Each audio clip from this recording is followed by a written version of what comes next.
दहेज एक बुरी चीज़ है, ये तो हम सभी जानते हैं और मानते हैं, लेकिन सिर्फ और सिर्फ शब्दों में जानते हैं और मानते हैं। वास्तविक जीवन में इससे कोई हमारा संबंध नहीं है। मूल रूप से दहेज की शुरुआत अपनी बेटी को आर्थिक मदद करने से हुई थी, पर धीरे धीरे इसका स्वरूप बदलता गया और यह डिमांड में तब्दील हो गया। वर्तमान में समाज के अघोषित भिखारियों ने इसे सामाजिक प्रतिष्ठा के रूप में मान्यता दिया है। दहेज के लालच का भूख अनंत काल तक चलने वाला भूख है, जो कभी न शांत होने वाला भूख है। हमने हाल ही में एक केस देखा है ग्रेटर नोएडा से, जहाँ पर एक लड़की को उसका पति और उसकी सास मिलकर जलाकर मार देते हैं दहेज के लिए। लड़की का नाम है निक्की और उसके पति का नाम है विपिन। दो बहनों की शादी होती है 2016 में एक ही घर में। परिवार वाले सामाजिक तौर तरीके से शादी करते हैं, उनको दहेज में सारा सामान देते हैं, स्कॉर्पियो देते हैं। पर निक्की के परिवार वालों का और उसकी बहन का कहना है कि उनको दहेज के लिए प्रताड़ित किया जाता था।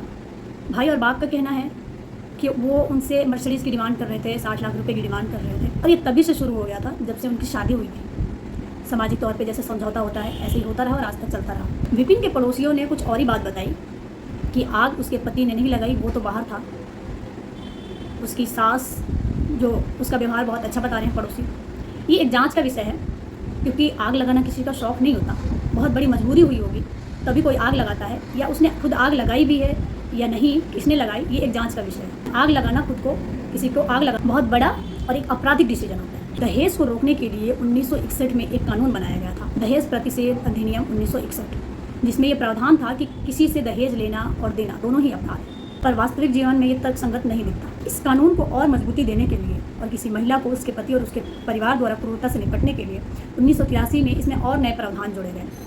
आईपीसी की धारा 498A और सीआरपीसी की धारा 198A जोड़ा गया। ऐसा नहीं है कि दहेज सिर्फ लड़के ही मांगते हैं, दहेज लड़की और उसका परिवार भी मांगता है। उसका रूप अलग होता है। लड़का एक अच्छी और बड़ी नौकरी में होना चाहिए, खुद का घर होना चाहिए, खुद का बिजनेस होना चाहिए। समाज में दहेज का बढ़ावा दोनों पक्षों की सहमति से मिला है। फर्क सिर्फ इतना है कि लड़के वाले दहेज की लालच में ज़्यादा ही क्रूर हो जाते हैं और लड़की वाले जितना देते हैं उसके अनुसार डिमांड रखते हैं। निक्की के पिता का कहना है कि उन्होंने अपनी बेटी को पार्लर भी खुलवाया था ताकि वो फाइनेंशियल इंडिपेंडेंट हो सके। ये बातें तब समझ में आई जब बेटी के साथ दुर्व्यवहार होने लगा।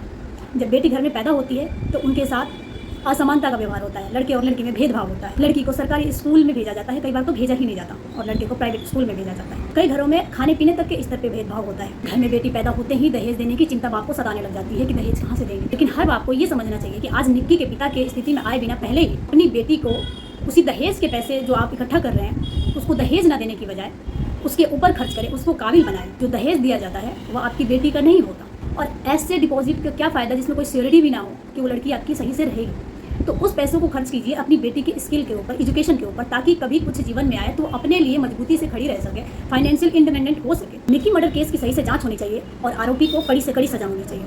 निक्की को जस्टिस मिलना चाहिए।